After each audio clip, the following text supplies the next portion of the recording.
The Mini Connected app allows you to connect with your vehicle even if you aren't nearby. Download it from Apple's App Store or Google's Play Store. Install the app, log in, or create a new account. Easy, right? To add your Mini, tap Add Vehicle. Connect your phone via USB to transfer your vehicle identification number. Or enter the last 7 digits of your VIN.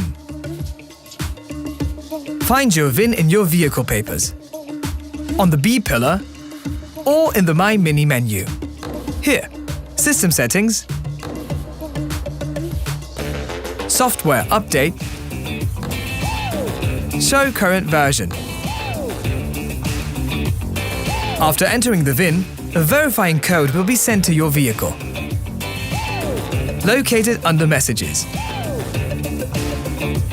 Enter the code in the app. Good job! It might take a while until your Mini is confirmed on the vehicle screen.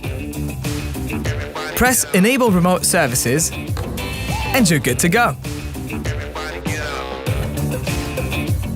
Check out our other how-to videos for more about your Mini.